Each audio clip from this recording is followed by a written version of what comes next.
The following is a slightly historical series on the Romance of the Three Kingdoms era of China's history. Because this is based off of a video game, and myself playing it, there will be a lot of incorrect information that we will correct using the help of Wikipedia. For those of you who want to learn more about Dynasty Warriors, or the Romance of the Three Kingdoms era, I suggest reading the book. Please enjoy the following presentation.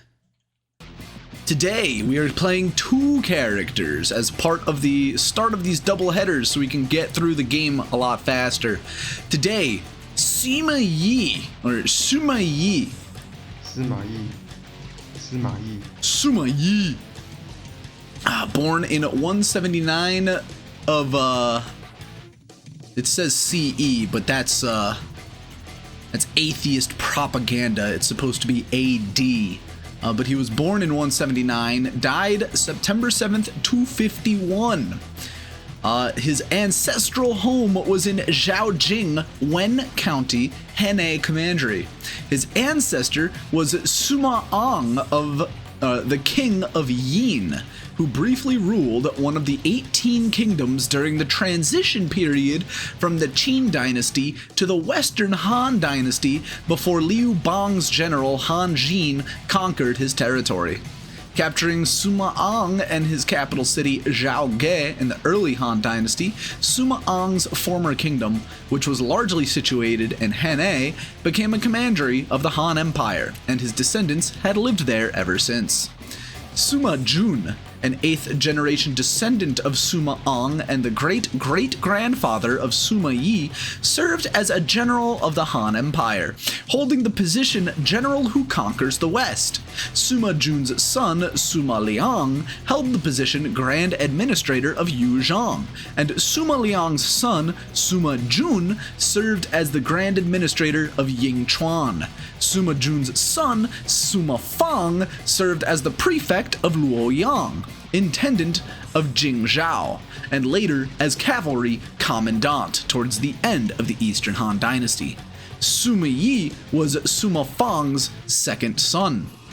Sima Yi had one elder brother, Sima Lang, and 6 younger brothers. The 8 Sima brothers were collectively known as the 8 Das because their courtesy names all ended with Da.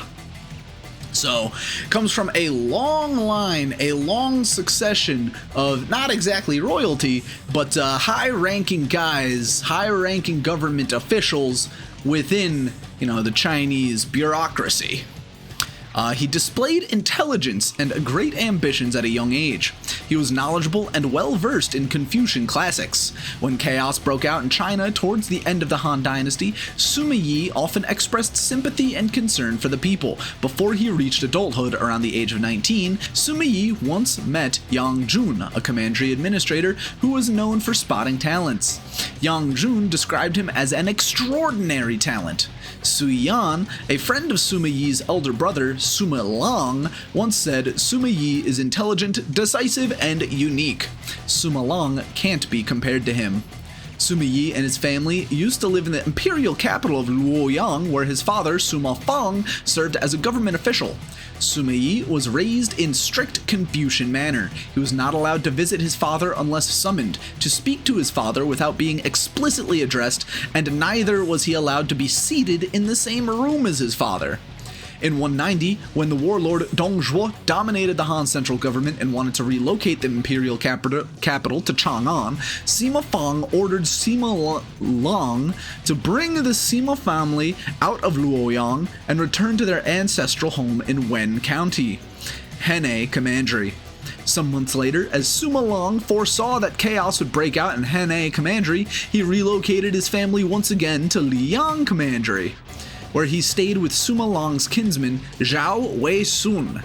In 194, when war broke out between the warlords Cao Cao and Lu Bu, Sima Lang brought his family out of Liang Commandery and again returned to their now ravaged ancestral home in Wen County, Hebei Commandery, where Sima Yi and his brothers largely sustained themselves by living as farmers, fending off local groups of bandits while studying diligently during their free time. Around 201, the administrative office of Henne Commandery nominated Sima Yi to serve in the government by holding local office. And knowing that he was born in, what year was it again? In 179, that would be roughly 22 years later. So at the age of 22, he started working in the government. He would hold local office, possibly as a clerk in charge of the records, and in 202, he was sent as a reporting officer to the capital. Around the same year, he married a woman named Zhang Chunhua, possibly at the instigation of his father. At the same time, the warlord Cao Cao, who then held the position of Minister of Works in the Han Imperial Court, heard of Sima Yi's talent and wanted to recruit him to serve the administration. Sima Yi declined, presumably on grounds of illness, with the Book of Jian more specifically mentioning that he, seeing the Han Empire's future was bleak, declined and lied by supposedly saying that he suffered from paralysis, staying at home, with Cao Cao's spies reporting that they saw Sima Yi lying motionless in bed. One day, in a story that may be apocryphal, while Sima Yi was drying his books under the sun, there was a sudden downpour, so he rushed out to grab his books and was seen by a maid. Sima Yi's wife, Zhang Chunhua, feared that the maid would leak out the news that Sima Yi was well and get their family into trouble, so she killed the maid. And that'll bring us to today, Sima Yi.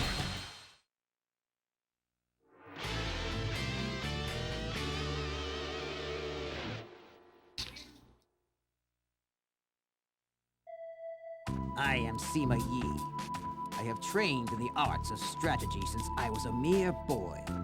Normal people cannot begin to comprehend the depths of my talent. Cao Cao recognized my ability and asked me to serve him.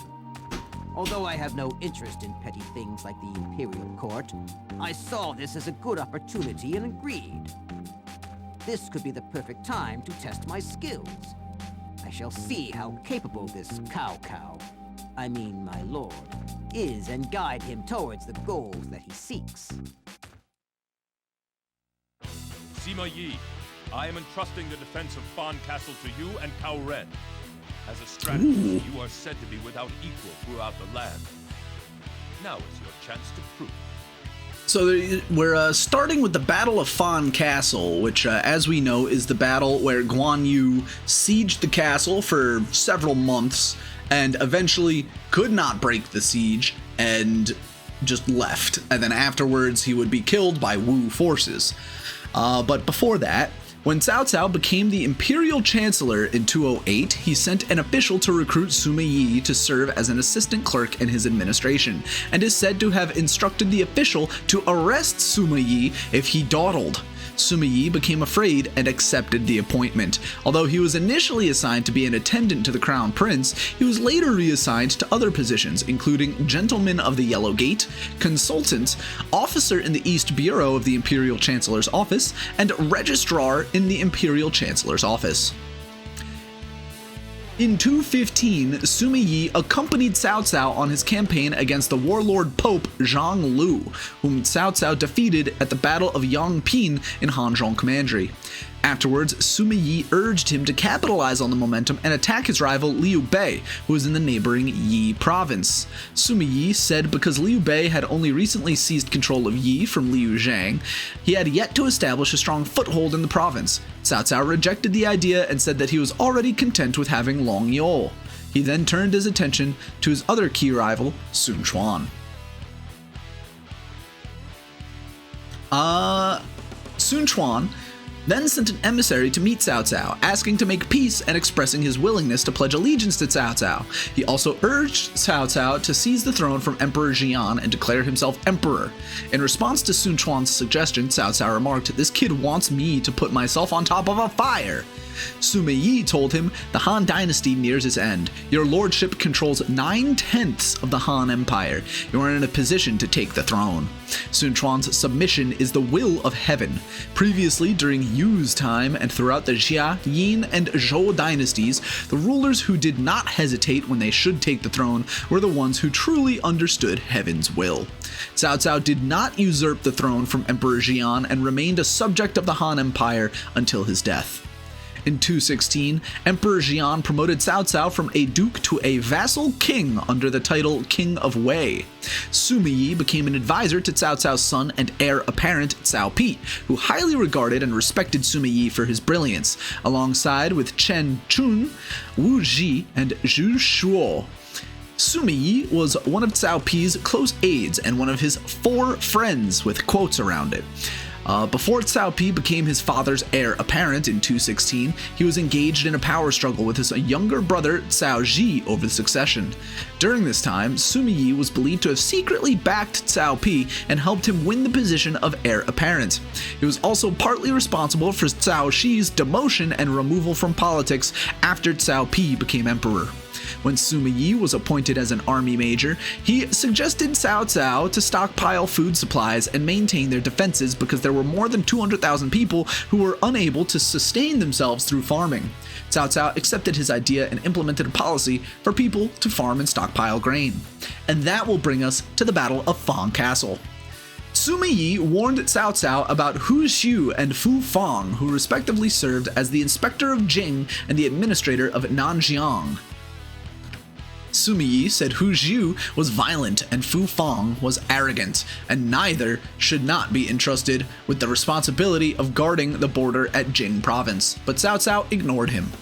In 219, during the Battle of Fang Castle, while Cao Cao's general Cao Ren was besieged by Liu Bei's general Guan Yu, Cao Cao ordered Yu Jin to lead reinforcements to lift the siege. The reinforcements were killed in a flood and Yu Jin surrendered to Guan Yu. As Sima Yi foresaw, Hu Xiu and Fu Fang defected to Guan Yu, placing Cao Ren in a more perilous situation. The Shu army will definitely take advantage of the continuous raid. Keep defending and wait for the proper moment to strike. Eventually, Wu will show up to aid us. I see that Guan Yu is their commander. He still refuses to join me. I have no other choice than to have him eliminated. Show me your strength by delivering his head. So as we know, part of the siege was that water attack that they were mentioning. All units counterattack. In which they were to flood the castle and then use that to, win the siege. But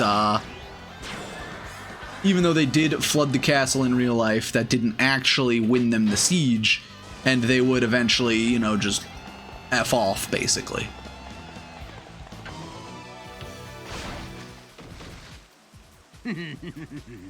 Would you look at this little thing? And yet he appears to be more than just a simple boy. I suppose I can make use of him, at least for now. I was gonna say, I've never seen this cutscene before, but it was a Sima Yi specific cutscene, it seems. My skill is firing laser beams.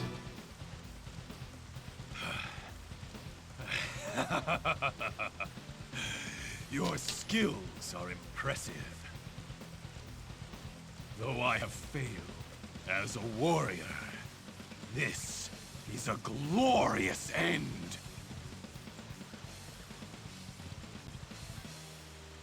Farewell, and thank you.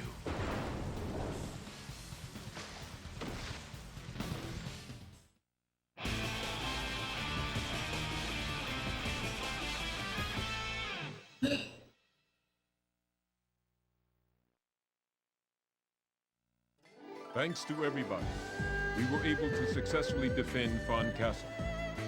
However, I must say that I was quite impressed with Guan Yu's last efforts, even though he was the enemy. So, upon learning of Yu Jin's defeat, Cao Cao felt the imperial capital was too near enemy territory, so he considered moving the capital. And the long short of it is, Sima Yi convinced him not to do that because it wasn't because of the defenses being weak, but it was because of Eugene's incompetence, basically. And that moving the capital would create unrest and show weakness in a time where they really shouldn't be showing any weakness. That is when, let's see where it was. Sun Quan and Liu Bei seem close to each other, but they actually don't trust each other. Sun Quan will feel very uneasy upon seeing Guan Yu's victory, so we should incite him to attack Guan Yu's base in Jing. This will lift the siege on Fan Cheng. Cao Cao heeded their advice, and Sun Quan later sent his general Lu Meng to attack Gong'an County and invade Jing. Sun Quan's forces captured and executed Guan Yu. Cao Cao wanted to relocate residents in Jing Province and Yingchuan Commandery further north as he felt that they were too close to enemy territory in the south. Sima Yi, however, advised him against doing that and said the Jing and Chu regions are unstable. The people are easy to move but hard to pacify. As Guan Yu has been recently defeated, bad people will go into hiding. If we move the good people, we might cause them to feel distressed and unwilling to return to our side. Cao Cao heeded Sima Yi's advice. The people affected by the Battle of Fan Cheng reverted to their original livelihoods after the battle.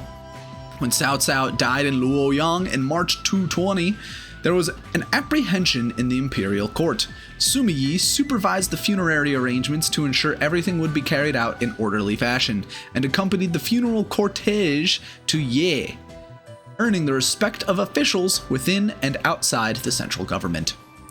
After Cao Pi succeeded his father as the vassal king and imperial chancellor of the Han dynasty, he enfeoffed Sima Yi as village marquis of Heijin and appointed him as his chief clerk. This time Wu was our ally. That's a little too far ahead. The day will come when we must face them as well. Until then, the turmoil and chaos shall continue to plague the land. The Battle of Fan Castle ended in our favor, and we defeated Guan Yu there as well. Of course, this feat was only possible because I was there. One shouldn't expect anything less from me. Not long after that battle, Cao Cao passed away. I had expected him to accomplish so much more. His son Cao Pi took over as our new lord. I sense that this Cao Pi and I are actually quite similar. This is most interesting. I will serve him for the time being and see what becomes of it.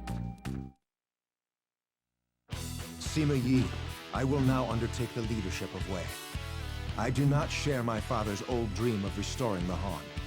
From now on, Wei will act according to its own interests. Shu intends to protect Jieting by setting an army atop the mountain next to the main road. Such a pathetic strategy. They'll be doomed the moment we surround them. That will be our focus, surrounding the enemy at the summit. Take out their officer, as this will make things easier for us. All right, let's go. So later, when Sun Quan led his forces to attack Cao Pi's territories in Jing, some officials rejected the idea of resisting Sun Quan because Fan Cheng and Xiangyang lacked food supplies. Cao Ren, who was defending Xiangyang, had been reassigned from Fan Cheng to defend Wan. Sima Yi said Sun Quan had recently defeated Guan Yu. At this time, he will want to be tying up his own business and will not dare cause us trouble. Xiangyang's land and water routes are crucial to its defenses against enemy attacks, so he cannot abandon the city. Cao Pi ignored Sima Yi's advice and had Cao Ren burn and abandon Xiangyang and Fan Cheng. As Sima Yi predicted, Sun Quan did not attack, and Cao Pi regretted not listening to him. Throughout 220, Sima Yi served as one of the leading officials in court to urge Cao Pi's seizure of the throne, and was by other officials. In late 220, Cao Pi usurped the throne from Emperor Jian, ending the Eastern Han dynasty, and declared himself emperor of the newly established state of Wei. Cao Pi first appointed Sima Yi as Master of Writing, but later reassigned him as an army inspector and palace assistant imperial clerk. He promoted Sima Yi from a village marquis to a district marquis under the title District Marquis of Anguo. In 221, Sima Yi was removed from his post as army inspector and was appointed as a palace attendant and right supervisor of masters of writing.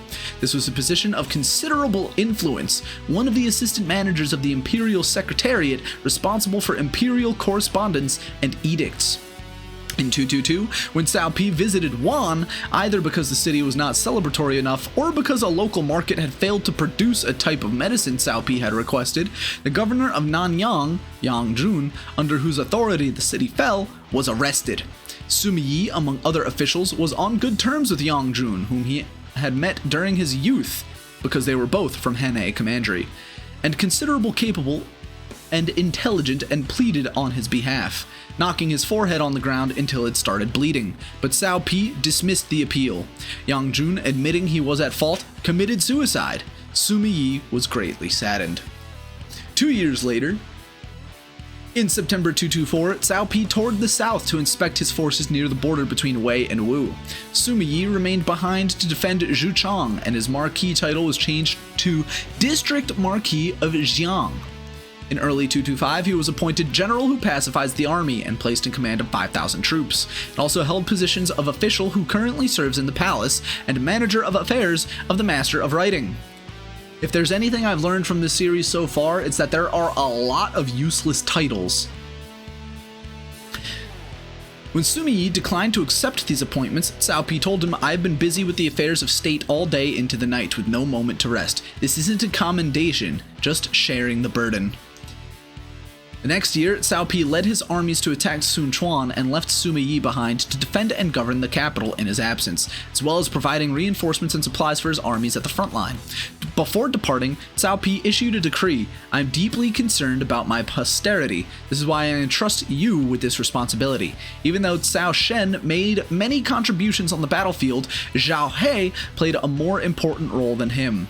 Would that I could but be free of looking back over my shoulder for Shu Han. Cao Pi later returned from Guangling Commandery to Luoyang. He told Sima Yi, "When I am in the east, you will be in charge of the west. When I am in the west, you will be in charge of the east." Sima Yi remained behind to guard Zhuchang. In mid-226, when Cao Pi became critically ill, he summoned Sima Yi, Cao Zhen, Chen Chun, and possibly Cao Zhu to meet him in South Hall of Chonghua Palace, where he ordered them to assist his son Cao Ri after his death. Cao Pi also told Cao Rui, "There may be those who would alienate these three excellencies from you, but be careful and do not doubt them." So, at this point, the Battle of Jieting, Cao Pi is supposed to be dead of illness, but, you know, it being a video game and probably in Cao Pi's own story, he's the one at these battles because it wouldn't make sense to not have him as the commander after Cao Cao because, you know, who the hell even is Cao Pi's son, am I right? So let's see, this was in the year 228, I believe. Yes. So before this, in his service under Cao Rui, who again, Cao Pi is supposed to be dead by now, he elevated Sima Yi from status of a district marquis to a county marquis under the title Marquis of Wuyang. Around that time, Sun Quan attacked Jiangjia Commandery and sent his generals Zhuge Jin and Zhang Ba to attack Jiangyang. Sima Yi led the Wei forces to resist the Wu invaders, defeated Zhuge Jin, and killed Zhang Ba and more than 1,000 Wu soldiers. In recognition of Sima Yi's efforts, Cao Rui promoted him to General of Agile Cavalry. In 227, he would put down a rebellion by Meng Da. I'm just going to skip that right now. And then he would go on to govern Jing and Yu province. While he was in charge of Jing and Yu, Sima Yi encouraged and promoted agriculture and reduced wastage of public funds. People of the southern lands were happy and showed their support for him. Shen Yi, a former subordinate of Meng Da, had remained in Wei Jing Commandery and had become deeply entrenched there. Shen Yi had been illegally using the Wei Emperor's name to carve official stamps and seals, and giving them to others. After hearing of Meng Da's fall, he became worried he would be the next target of Sima Yi's crackdown on traitorous officials. After Sima Yi had suppressed Meng Da's rebellion, many regional officials came to present gifts and congratulate him. Sima Yi sent a messenger to provoke Shen Yi and lure him into a trap. When Shen Yi went to confront Sima Yi, he was captured and sent to the imperial capital. Sima Yi relocated to You province with more than 7,000 households from Shangyong Commandery. The Shu military officers Yao Jing, Zheng Tuo, and others later brought more than 7,000 men with them to surrender to Sima Yi. Among the thousands of people who migrated To Wei from Shu, many were unregistered residents whom the Wei government wanted to register as citizens of Wei. The Wei Emperor Cao Rui summoned Sima Yi back to Luoyang, sought his opinion on the issue. Sima Yi said the enemy seized these people through deception and abandoned them. If we acknowledge their position in our great apparatus of state, they will naturally feel happy and at ease. Cao Rui then asked him which of Wei's 2 rival states they should attack first. Sima Yi replied, the people of Wu know that we in the central states are not adept in naval warfare, hence they dare to live in Dongguan. When we attack the enemy, we should always block its throat and strike at its heart. Jiakou and Dongguan are the enemy's heart and throat. If we can move our land forces to Wan to lure Sun Quan to advance east, then take advantage of his absence from Jiakou by sending our navy to attack it, it will be like an army from heaven descending to attack. Victory assured. Cao Rui agreed and ordered him to return to his post at Wan. Around August 228, during the time of the Battle of Shiting, records may make brief mentions of Sima Yi's involvements in the events by stating he led Wei forces into Jiangling.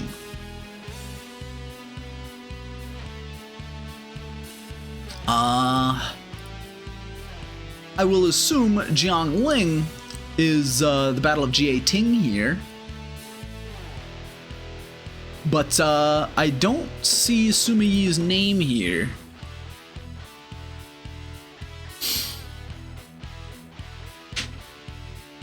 Alright, so I see it here.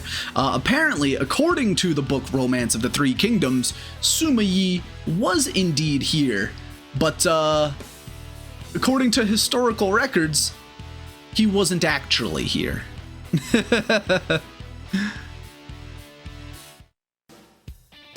So the historical Sima Yi was not at the Western Front for the vacant city Ruse, but at the more important Southern Front with the Southland Wu.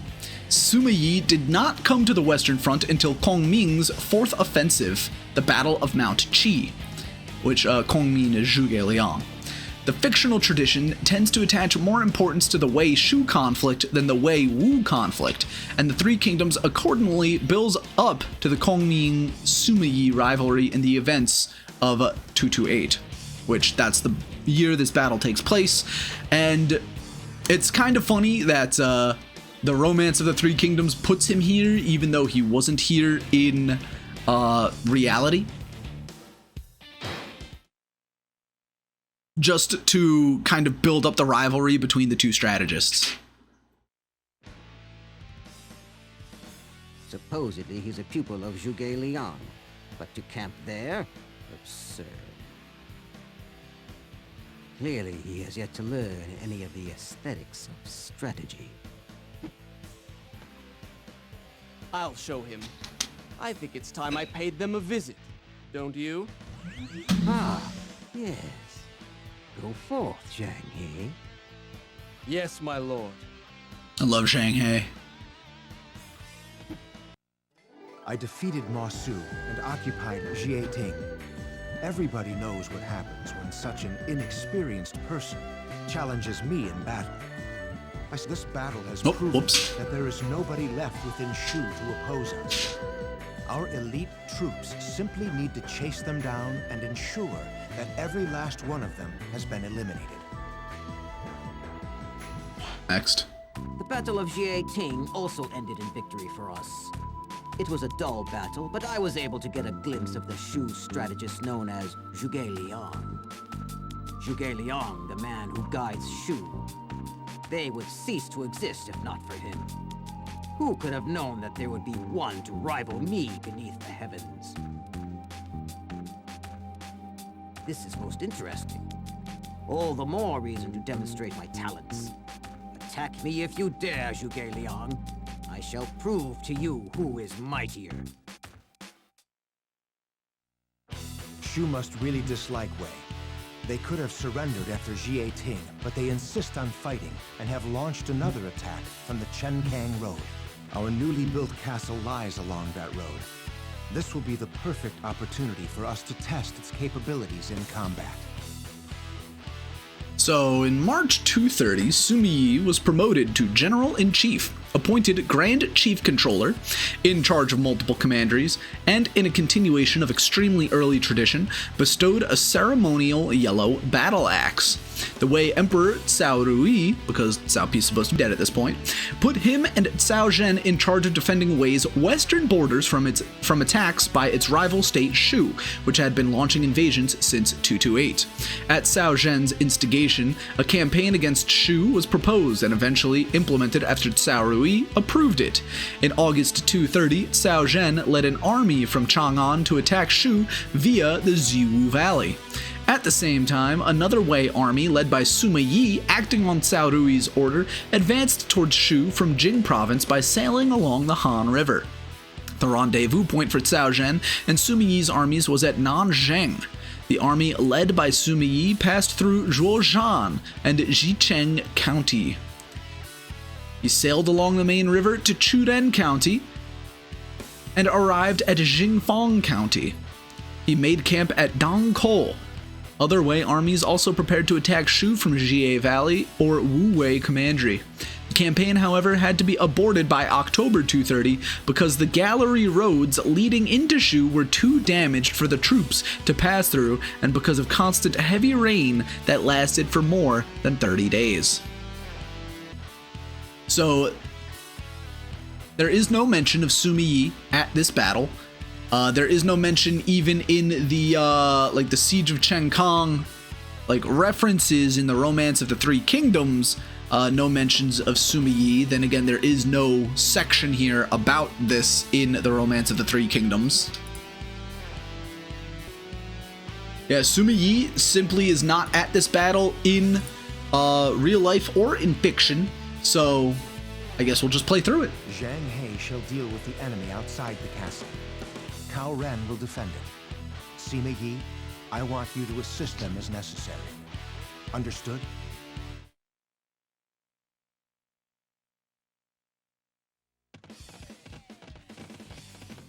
We meet at last, Zhuge Liang. I have prepared a special treat for you here at Chenkang Castle. Cao Cao, ready the weapons. Archers, get in position.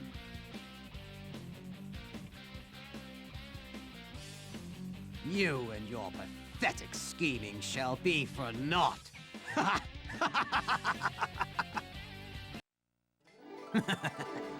matter who or what opposes me, my army comes out victorious. The Shu army will not try to approach Chenkang Castle again. Should we attack the already weakened Shu, or should we aim higher and try to finish off Wu? Our next move will be an important one. But whichever we choose, I already know the result. We emerged victorious from the Battle of Chenkang. Zhuge Liang, was that the best you could do? I expected so much more from you. However, that fool refuses to learn and continues to attack us.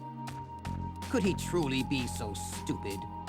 Or is his mind concerned with something else? Very well. I shall accept his challenge. Zhuge Liang, I shall destroy you on the fields of Wuzhang Plains. Huh, we're accelerating pretty quickly. So we're gonna skip the Battle of Mount Qi, it seems, and go straight to the Battle of Wuzhang Plains. But, I've become bored of watching Zhuge Liang's struggles. Sima Yi, we will destroy Shu here and now at the Wuzhang Plains. Sure. All right. So let me try to briefly read up on the Battle of Mount Qi, in which Zhuge Liang attacked Tianshui Commandery and besieged Wei forces led by Jia Si and Wei Ping at Mount Qi. Cao Rui ordered Sima Yi to move to Chang'an to supervise military operations. Sima Yi then ordered Fei Yao and Dai Ling to protect Shangui County. Zhang He wanted to take a detachment and station it at Yong and Mei counties, but Sima Yi reasoned, if the vanguard is able to face the enemy alone, your words are right, but should they not be able to do so, the dividing of the forces into vanguard and rear would be unwise. In this manner, the three armies of Chu were captured by Qing Bu. After making preparations for battle, Sima Yi, with Zhang He, Fei Yao, Dai Ling, Guo Huai serving as his subordinates, led the Wei forces to Yumi County. When Zhuge Liang heard of the Wei army's arrival, he led his troops to Shangui to collect the harvest. Without good coordination, Sima Yi's subordinates defied his order to defend their positions. A detachment of the Wei army went to attack the Shu forces but were defeated. Although accounts from the Book of Jian make no mention of the detachment being defeated, and records of the campaign tend to vary and prove unreliable. After defeating the enemy, Zhuge Liang foraged for the early spring wheat that was available in the vicinity. Sima Yi's subordinates feared losing the wheat, but Sima Yi stated Zhuge Liang thinks too much and makes too few decisions. He'll be fortifying his camp and defenses first before coming to harvest the wheat. 2 days is sufficient for me to reach Shangui County. He arrived within 2 days after traveling overnight. When Zhuge Liang and his men heard Sima Yi was marching towards their position, they swiftly retreated instead of giving battle. Initially, Cao Rui wanted to supply Sima Yi's army with the wheat in Shangui and had rejected a proposal to transport grain from Guangzhong to the front line. Zhuge Liang's movements, however, were quicker than Cao Rui anticipated. Only a portion of the wheat produced in Shangui County was left after the Shu army's harvesting. The Wei general Guo Huai then asserted his influence over local nomadic tribes and forced them to hand over food supplies for the Wei army. The Wei army was thus able to gain access to food without any assistance from the central government. Sima Yi again encountered Zhuge Liang, this time east of Shangui, but no direct engagement occurred. Sima Yi drew in his troops and put them into formation while waiting, finding protection in the nearby defiles. Concurrently, he sent Niu Jin to lead an army cavalry detachment to lure the enemy to Mount Qi, who in the process briefly engaged in battle and Shu vanguard commander Ma Dai and inflicted some losses on the enemy. Zhuge Liang simultaneously withdrew his forces and Sima Yi therefore closely followed Zhuge Liang from the rear. Zhang He advised against pursuit on the grounds they could effectively station at Mount Qi, combine their forces, and conduct irregular expeditions. Zhuge Liang's provisions were running low and he would soon be forced to retreat, but Sima Yi did not heed this advice and continued his pursuit. Zhuge Liang ordered a retreat towards the eastern side of Mount Qi ridges, where the Shu army fortified at Luchang, seizing control of the hills. Although his subordinates repeatedly urged Sima Yi to attack, he was hesitant to do so after seeing the layout of the Shu camps in the hills. He relented when his subordinates criticized and mocked him by saying he would become a laughingstock if he refused. Sima Yi sent Zhang He to attack the southern Shu camps that were guarded by Wang Ping, while he led a frontal assault on Luchang from the central avenue. In response, Zhuge Liang ordered Wei Yan, Wu Ban, and Gao Jing to lead troops to engage and resist the enemy. The Wei forces suffered an unexpected large defeat, 3,000 soldiers killed, 5,000 suits of armor, and 31 sets of hornbeam crossbows were seized by Shu forces, but Sima Yi retained a sizable army, which he led back to his camp. Despite his victory, Zhuge Liang could not make use of the momentum to launch a major offensive because his army was running low on supplies. The Book of Jian says Sima Yi launched an attack on the Shu garrisons at this juncture and captured the Shu covering camps. Zhuge Liang abandoned Luchang and retreated in the night, but Sima Yi pursued him and inflicted roughly 10,000 casualties on the Shu army. This account from the Book of Jian is disputed by historians and is not included in the Zishi Tongjian. According to the records of the Three Kingdoms and the Zishi Tongjian, Zhuge Liang retreated due to a lack of supplies rather than a defeat, and the Wei forces pursued him. The pursuit did not go completely smoothly for Wei. Sima Yi ordered Zhang He to further pursue the enemy in an attempt to capitalize on their momentum. According to the Wei, Zhang He initially refused to obey Sima Yi's order and argued, according to the classical military doctrine, one should refrain from pursuing an enemy force retreating to its home territory. Sima Yi refused to listen and forced Zhang He to carry out his order. Zhang He fell into an ambush where Zhuge Liang had ordered the crossbowmen to hide on high ground and fire at approaching enemy forces when they entered a narrow defile. Zhang He died after a stray arrow hit him in the right knee. Regardless of this setback, Cao Rui sent an emissary to congratulate Sima Yi on his victory and rewarded him by adding more taxable household to his marquis state. So, rip Zhang He, you had the right idea, but Sima Yi said no, and then he dies. Sima Yi's advisors Du Ji and Zhuge Qi told Sima Yi that the wheat would be ready for harvest the following year and Zhuge Liang would be sure to come seize it. Because Longyou lacked food supplies, they should transport the wheat there that winter. Sima Yi said Zhuge Liang advances towards Mount Qi again and attacked Chenkang, which is the battle we just did, but lost and withdrew. If he advances again, instead of attacking cities, he will call for a battle in the east of Longyou and not the west. Zhuge Liang feels frustrated whenever there's a shortage of grain, so he will stockpile supplies when he returns to Shu. I predict he won't attack again without at least 3 harvests worth of food supplies. That brings us to March or April of 234, the Battle of Wuzhang Plains. Zhuge Liang led up to 100,000 Shu troops out of the Jie Valley and camped at the southern bank of the Wei River. Sima Yi's subordinates wanted to station their camp north of the Wei River, but Sima Yi said many civilians have gathered at the south of the Wei River. That is certainly to be a hotly contested location. Sima Yi then led his troops across the river, took up his position with his rear facing the river, and began constructing fortifications. He also said if Zhuge Liang is brave enough, he'll move out from Wugong County and head eastward in the direction of the mountains. If he moves west to Wuzhang Plains, we'll have no worries. Around that time, the Wei Emperor Cao Rui became worried and decided to send the general Qin Lang to lead 20,000 infantry and cavalry as reinforcements.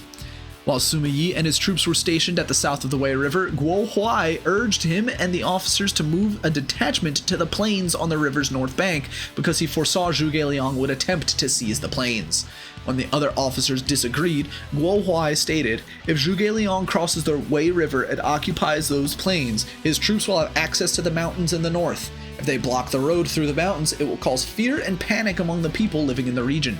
This is not helpful to our state. Sima Yi agreed with Guo Huai and sent him to occupy the plains. They came under attack by Shu forces, but drove them back on the plains. Zhuge Liang moved his army west towards the Wuzhang Plains and prepared to cross the northern bank of the Wei River. Sima Yi sent Zhou Dang to station at Yangsui and lured Zhuge Liang to attack him. Zhuge Liang, however, did not mobilize his troops for several days. Sima Yi said Zhuge Liang wants to take control of the Wuzhang Plains and won't advance towards Yangsui. His intention is obvious. He then sent Hu Jun and Guo Huai to defend Yangsui. Several days later, Guo Huai received news Zhuge Liang was planning to launch an attack in the west and Guo Huai's subordinates wanted to strengthen their defenses. Guo Huai was the only one who recognized it was a ruse and that Zhuge Liang was planning to attack Yangsui. He was proven right later as the Shu forces attacked Yangsui at night. Because Guo Huai had set up earlier defenses, the Shu forces failed to capture it. Zhuge Liang could not advance further, so he retreated to the Wuzhang Plains. One night, Sima Yi saw a meteor falling toward the Shu camp and predicted Zhuge Liang would be defeated. You may have noticed it as well. Shu is growing weary and their morale is decreasing. Destiny may finally be catching up with them. Or their leader, perhaps. Then we have nothing to worry about. Sima Yi, I leave you in command. Defend until the enemy begins to falter. It's your favorite tactic. You shouldn't have any problems.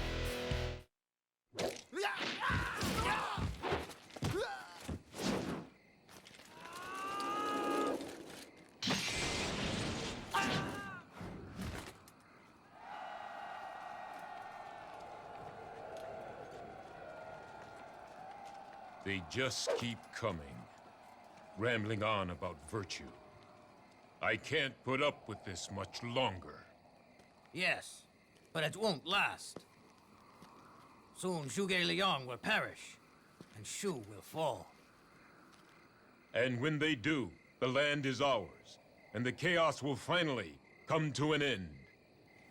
Everyone, you must not lose hope. In this battle, victory will be ours.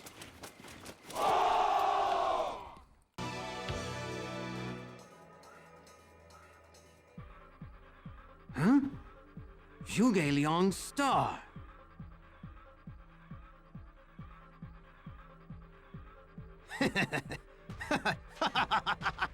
So, he's fallen at last. Advance! The time to attack Shu is now.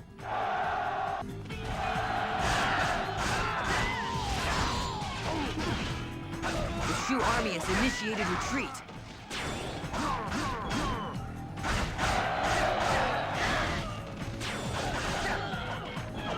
So as we know from Zhuge Liang's side of the story, the falling star is when he passed away, basically.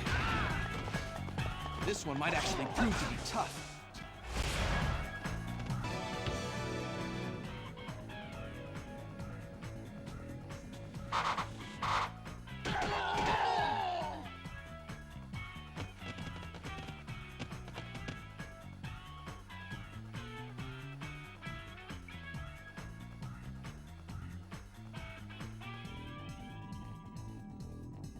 What?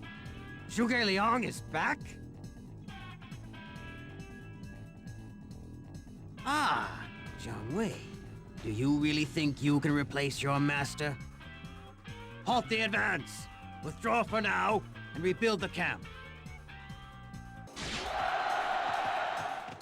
So anyway, as we already know, after the standoff lasted for more than 100 days, Sima Yi heard from civilians that Zhuge Liang had died from illness and the Shu army had burnt down their camp and retreated. He would then lead troops to pursue the enemy and caught up with them, but withdrew when the Shu forces got into a battle formation. Some days later, Sima Yi surveyed the remains of the Shu camp and said, "He was a genius." He also concluded Zhuge Liang was indeed dead when he saw the Shu army had hastily retreated. Jinpi felt they could not be certain about Zhuge Liang's death, but Sima Yi said the most important things in an army are its documents, troops, horses, and supplies. Zhuge Liang has abandoned all of them. How can a person lose his 5 most important organs and still be alive? We should quickly pursue the enemy. There was so much left for me to accomplish. The mind shall vanquish the sword.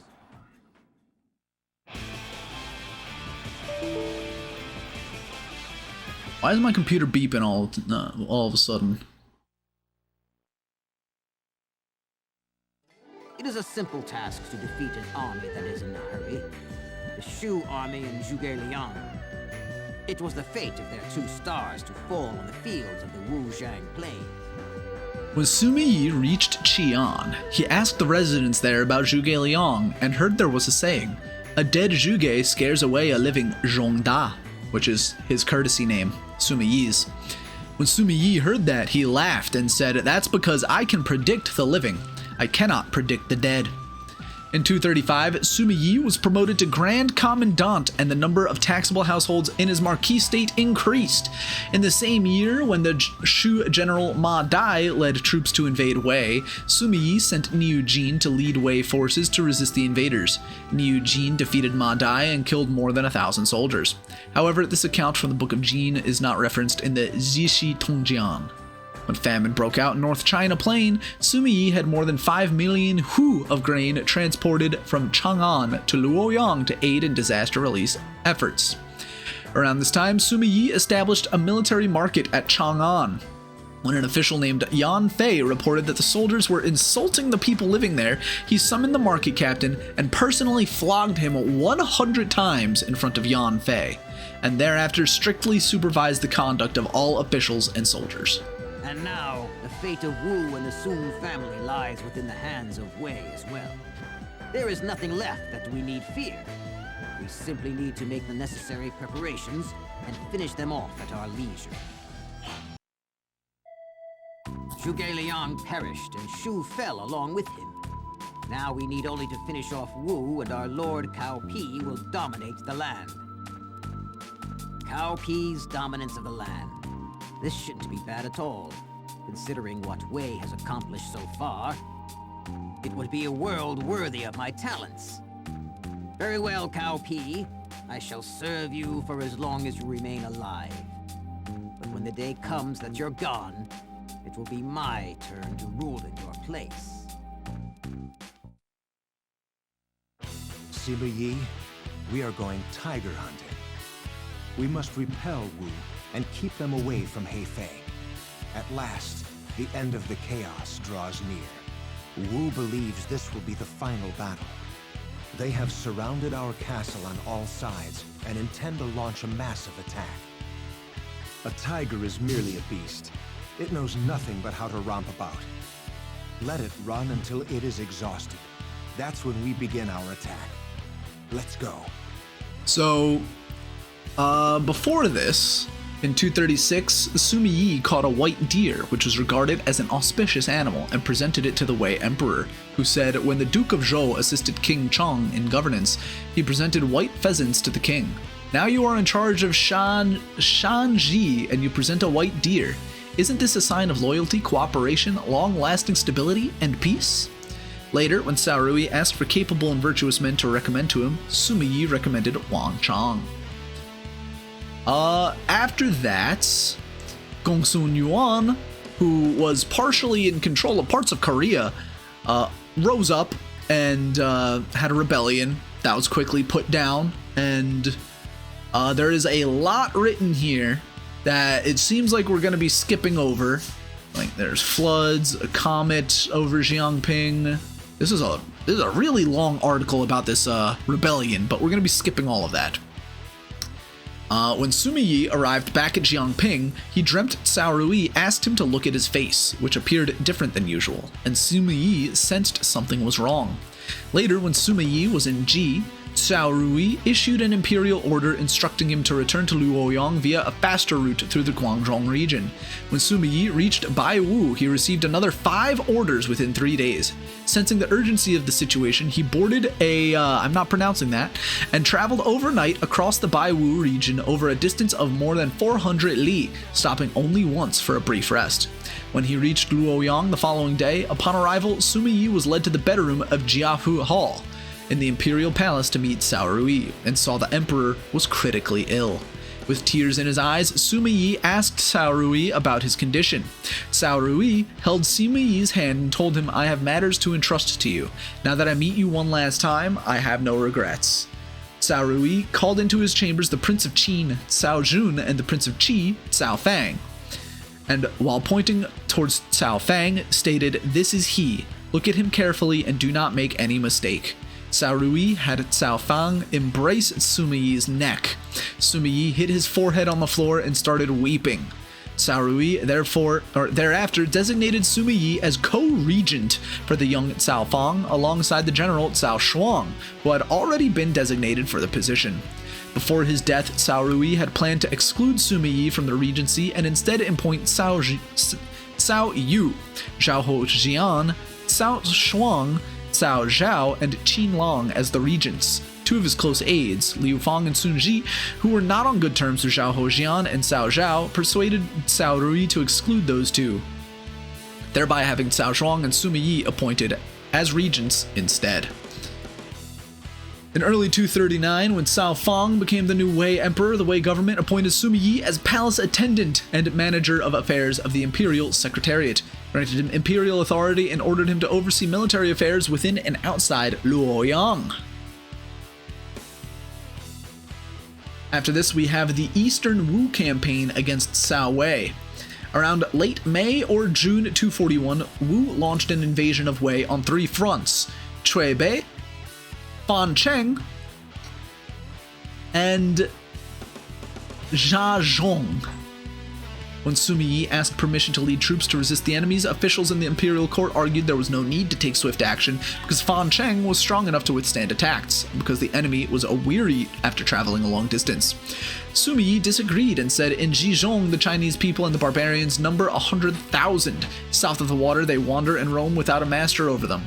Fancheng has been under attack more than a month without relief. This is a precarious situation. I asked to lead a campaign myself." In late June or July 241, Sima Yi led an army from Luoyang to fight the Wu invaders. The Wei Emperor Cao Fang saw him off at Luoyang's Jinyang Gate.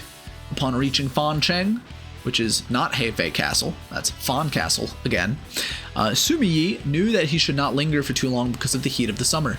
He sent a lightly armed cavalry detachment to harass Wu forces while his main army remained in position.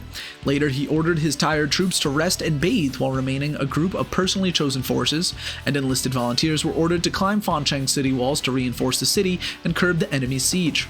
The Wu forces led by Zhu Ran retreated overnight upon hearing of this. Sima Yi and the Wei forces pursued the retreating Wu forces to the confluence of the Han, Bai, and Tang rivers, where they defeated and killed over 10,000 enemy soldiers, captured their boats and equipments, and other resources. Turns out I skipped ahead in time a little bit, because that is in early 239, and this battle took place in 234, so pardon my timeline skipping, but this battle, obviously, Sima Yi may not have been at. Yes, that's why. So Sima Yi wasn't even at this battle, the Battle of Hefei Jinchang. Around 234, the Shu Han chancellors Zhuge Liang launched his northern expedition against Wei for the 5th time. That's the Battle of Wuzhang Plains. Shu requested assistance from its ally Wu to attack Wei together. The Wu Emperor Sun Quan agreed, and that is this battle, Hefei Castle.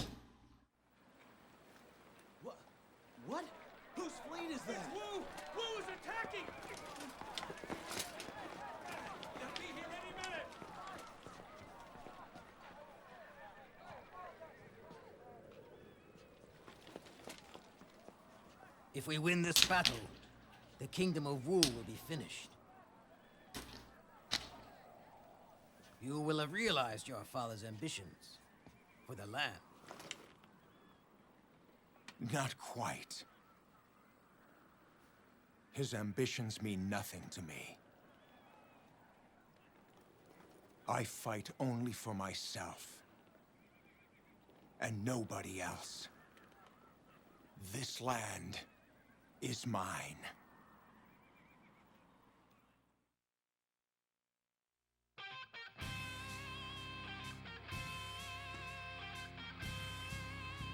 You treat this army like it was your own, Sima Yi. Yes, but only temporarily. Every man here is yours to command whenever you please, my lord. I shall leave them to you for now. I should have expected this from Wu, to cause this much trouble for our army. This truly was a fitting battle with which to sound the end of the Three Kingdoms era. With Shu and Wu both gone, there are none left to oppose Wei's ownership of the land. I think I might actually kind of miss them. Perhaps it is nothing. So obviously Sima Yi was not at this battle. It's a little bit of, you know, how the video game needs to put people in certain places, and this being the final battle of the Wei Wu side, of course it's going to put Sima Yi there, but like I was reading a lot earlier, there was a lot more of you know, there were more Wu campaigns later that aren't covered in Dynasty Warriors 5, because that goes a little like later into the timeline. So in Dynasty Warriors like 7 and 8, it does cover when Sima Yi does successfully rise to power, and like I mentioned earlier, he became a regent. He has a coup d'etat against some of his other co-regents in order to, you know, take power for himself. And eventually in July 251, Sima Yi became critically ill. He dreamt of Jia Kui and Wang Ling being honored, which disturbed him. He died on the 7th of September in 251 in Luoyang at the age of 73, which is pretty rare for a lot of these guys we're covering. A lot of these guys die in battle. A lot of these guys, you know, just simply die of illness in the age of their 20s. So Sima Yi being one of those few men to actually kind of see the entire chaos with his own eyes. He was born only slightly before the Yellow Turban Rebellion, eventually is the man to unite all of China, or at least his children are, according to the Dynasty Warriors games. I blame the book for getting stuff wrong. I mean, it's a give and take. Like, it pretties up a lot of situations in the book, whereas, you know, the history is equally interesting, but it is the romance of the Three Kingdoms. It's you know, it's like a telenovela, but for the Chinese people. Let's see. He was posthumously appointed Sima Yi as Chancellor of State and elevated him to the status of a duke. Sima Yi's younger brother, Sima Fu, however, declined the ducal title, and a Wenlian Che, I don't know what that is, and I definitely didn't pronounce that right, on behalf of his deceased brother, stating Sima Yi would have done that if he was still alive. He was buried on October 19th at Heiyin County. Cao Fang granted him the posthumous title Wen Zhen, which was later changed to Wen Zhuan. Before his death, however, Sima Yi had made arrangements to be buried at Mount Shouyang, with no markers such as a tombstone or trees around his tomb, to be dressed in plain clothes and have no luxury items buried with him. He also stated his family members who died after him should not be buried with him. After his death, his eldest son, Sima Shi, assumed his father's authority, up until his own death 4 years later, which, again, like, this dude lived to be in his 70s, his son probably died in his 40s. After which, Sima Yi's second eldest son, Sima Zhao, took up his elder brother's position. In May of 264, when the Wei Emperor Cao Huan enbeoffed Sima Zhao as the vassal King of Jian, Sima Zhao offered his father with the posthumous title King Zhuan of Jian, which it's kind of cool to see it go full circle. At the very beginning, we mentioned that the Sima family, his like great-great-great-grandfather was a small king of a small state, a warlord of his own right that was taken out in order to form the Han Dynasty, and then after that, it was him and his family once again to become the vassal king of Jian, and eventually would, you know, unite China once more. So a very cool story for Sima Yi that obviously in this game is not fully explained because this game only goes so far, but like I said in Dynasty Warriors 8, which I've played a lot of, they do continue the story of the Jian, and how they do finish off these wars. The western campaign, or the northern campaigns of Shu, there's a lot more battles there. The eastern campaigns of Wu, there's a lot more battles there. So eventually, like I mentioned a couple of episodes ago, at the end of this series, I probably will be playing through Dynasty Warriors 8 so we can see a more full picture aside from the you know, individual storylines. My favorite kingdom is Wei. It was during the final days of the year 200 AD when the Han Dynasty saw its end. Its demise ushered in a new era of chaos, brought on by several regional lords vying to rule China. There were those who sought absolute power, as well as those who fought for justice, and some simply fought for the sake of their beliefs. Many would rise and fall in their attempts to dominate the land. Sima Yi, from the land of Heinei. Born to a prestigious family of scholars, Sima Yi would come to be known for his great intelligence. He refined his knowledge through various studies and soon became a master strategist.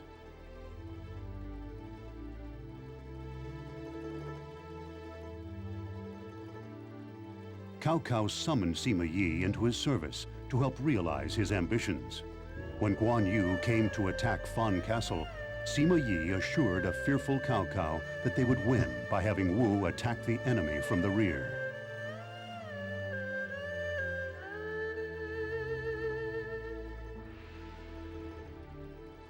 After Cao Cao passed away and his son Cao Pi became the new ruler, Sima Yi was promoted.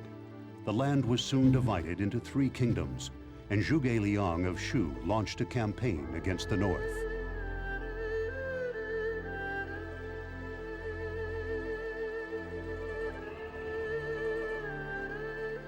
Following Sima Yi's victory over Shu's Ma Su at the Battle of Jieting, Zhuge Liang himself came out to attack Chenkang. Sima Yi showed no signs of panic at Shu's siege and repelled them, leading eventually to victory.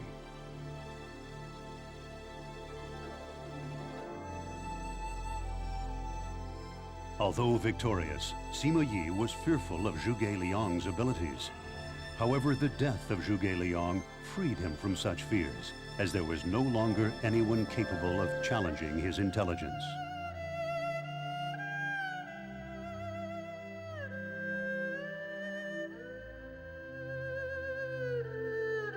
Shu perished without Zhuge Liang, and Wu eventually succumbed to Wei as well.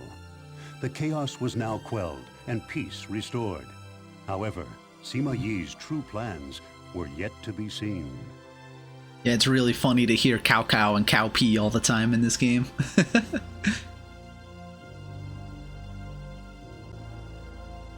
These tales, long forgotten in the flows of time, are about the legends of which no one can recall.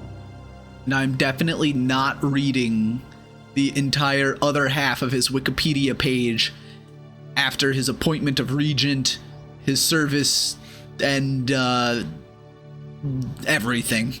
I am not reading all of that right now because we'd be sitting here for another half hour.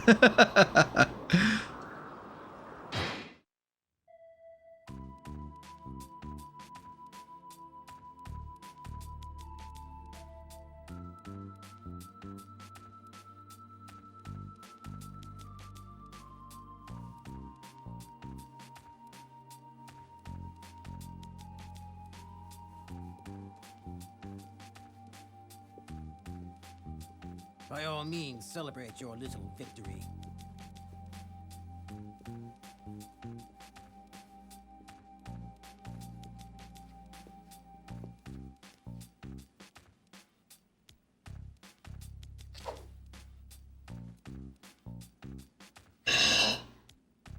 Thank you.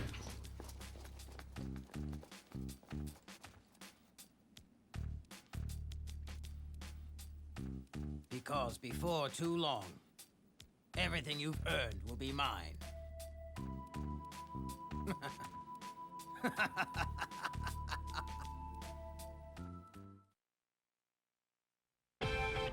That is, you know, the way we see him in fiction compared to the way he was written in history. You know, here in Dynasty Warriors, and I haven't read the book Romance of the Three Kingdoms, but they kind of set him up as a schemer, a dude that was always planning to usurp the throne for himself. But from what I've read, you know, of course I'm only reading off the Wikipedia page, but from what I've read, it seems like he truly did seem content serving under the Cao family, and only did the coup because he was having a lot of personal issues with some of the other co-regents who were probably being corrupt in their own right.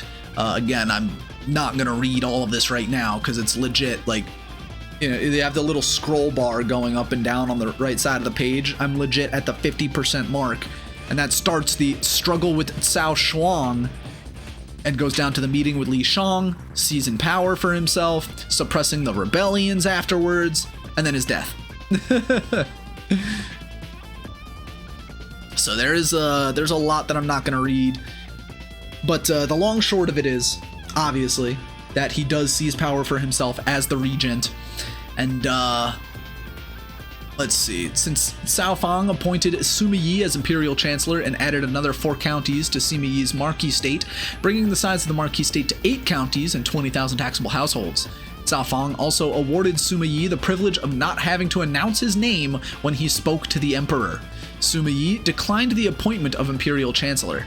In January or February of 250, Cao Fang awarded Sima Yi the 9 bestowments and an additional privilege of not having to kowtow during imperial court sessions. Sima Yi declined the 9 bestowments.